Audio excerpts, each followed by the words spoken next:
Hi, James. Welcome to my workshop in West Hartford, Connecticut. And I'm going to do a little experimenting with this new weather strip and gasket adhesive by 3M.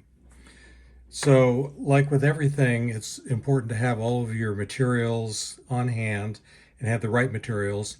The thing that has been keeping me from using a thick glue like this has been I've had apprehension about mixing it, and I think I've gotten over that apprehension at this point. I found that it was pretty easy to get this MEK right from Amazon. I didn't think they would even deliver it to an address in Connecticut, but there you have it. And so I've got all the ingredients I need. One little trick that I discovered here, if I can get this top off, is the when not to open up the or take off this entire foil top.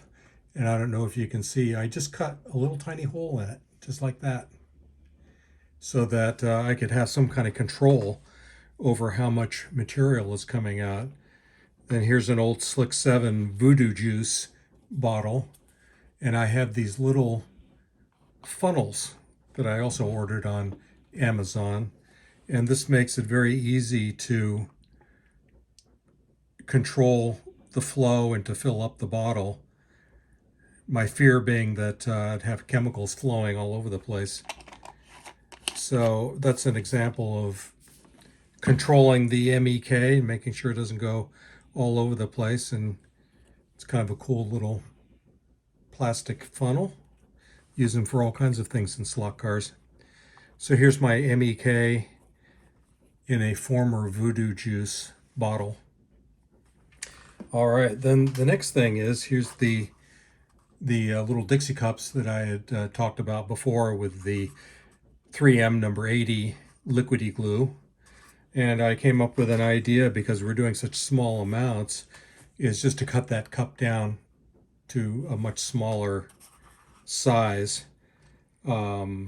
Two of my favorite tools, the Q-tip, and then the Q-tip without the cotton swabs at the end, which was going to make a nice little stirring stick.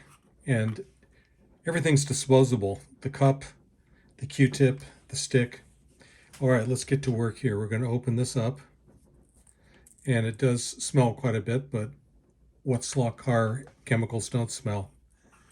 So here we go. I've just got 2 pairs of tires that I'm going to do, and I'm going to just not waste glue and just put a very small amount in there. You can see it's one of these things where it's very stringy.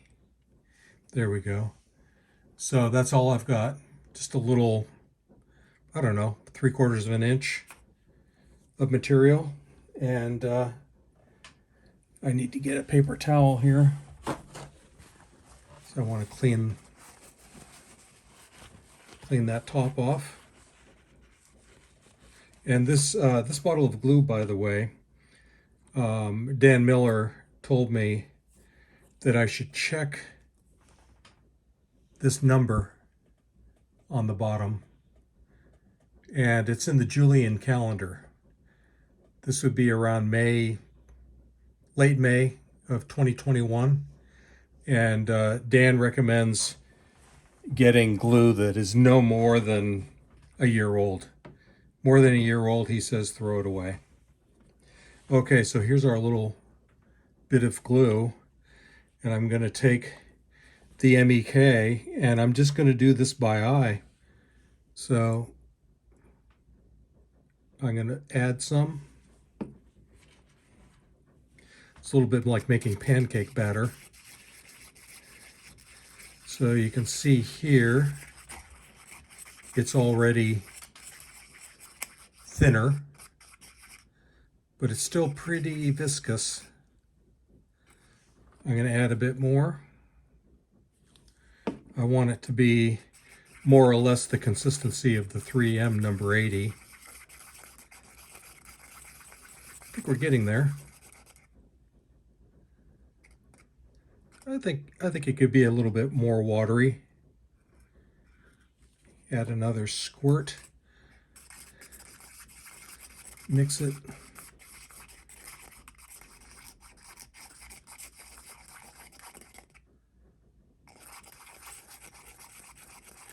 I think this is thicker than the 3M, but it's going to be pretty easy to work with. A little bit more, just for good measure. Okay, there we go. So there's a nice mix. So the two sets of tires I decided to make today. One, I'll just throw this away.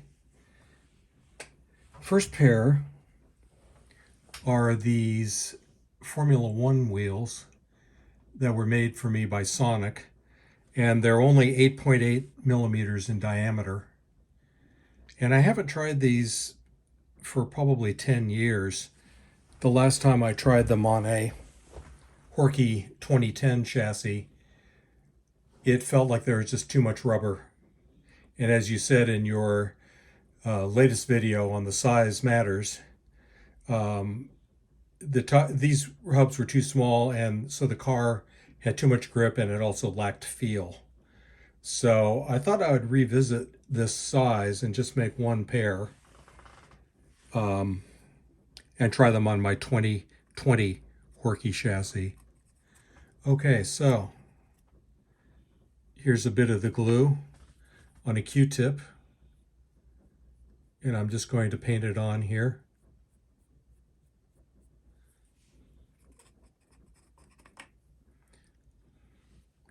I think I've got my glue a little bit too thick.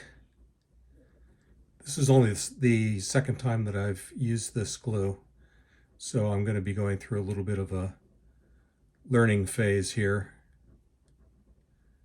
But it is, at least it isn't like the consistency of bread dough. So there you have it. I don't know how well you can see this. It's a little bit lumpy, but I think when it dries, it's going to be okay. I'm going to put that over there to dry. And I do believe I'm going to add a little bit more MEK and actually use the Q-tip to mix it up. All right, let's try that on the second hub. Yeah, that's going on much more smoothly. And by the way, the second ingredient, much better. That's going to be better than the first wheel. Put that over there. Just so you know, the contains hexane is the first ingredient. The second ingredient is MEK. So there's quite a bit of MEK in this already. Oh boy, it's got formaldehyde and toluene. Those are all really good stuff, and this stuff does smell. Anyway, I don't think it really matters how much MEK that you add, because there's so much in the glue anyway. The other pair that I'm going to try are a new set of JK 9.5 millimeter plastic hubs that I just got. And I want to use these to test the glue and to see how the adhesion is. Because the glue is specifically formulated for weather stripping on metal. A little more MEK. And I just want to make sure that that it's going to work okay for rubber to plastic. I don't see any reason why it shouldn't. So that's, I think when it dries, that's going to be nice and smooth. I'll put this over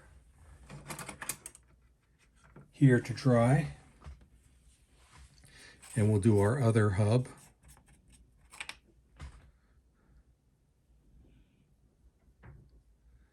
I think I can still go a bit more watery with this. But like I said, it's a learning process. This is new. Decided not to use the number 80 anymore because it's so hard to get, and I just want to get ahead of the curve and start using this glue. All right, there we go. I'm going to add some more of the glue because next we've got the donuts, and they're going to be soaking up more glue for sure than the hubs. And we'll add some MEK. These donuts, by the way, are the most recent Alpha Piranha donuts, and I really kind of went crazy buying them. Bought a very large quantity for myself to kind of last me the rest of my life, I think. And with the impending disappearance of fish rubber, I thought I would really stock up. Let's see, we've got, I could even thin this out a little bit more, I think. I like using the needle oiler for this. It really helps control how much liquid you use. So you're not pouring liquid all over the place and getting on the floor and on the workbench. All right, there we have it. Ready to go. Let's start with the Formula One tires. I've already narrowed these down to make them a little bit like Formula One donuts. And I'm just going to add it here. Now this is going to be, I chose this test in particular to really test this glue because the hole in these donuts is virtually the same size as the hole, as the diameter of the hubs. So we're really depending quite a bit on the effectiveness of this adhesive to keep these tires on. But you and I both know that Formula One is not a particularly high RPM car. And it's not a particularly low RPM car either, but I do believe this should work. And I don't know if you can see how smooth that is on the inside. Looks very good to me. And then here's my donuts for my 9.5 millimeter 3/32 axle hubs. Put a little bit on one end, reverse and go to the other.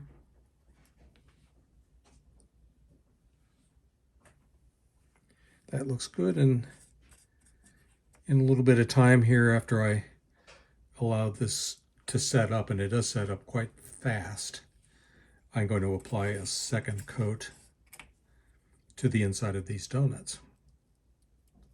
So there you have it. I have made a couple of sets of tires yesterday using this adhesive, and it was quite nice to work with.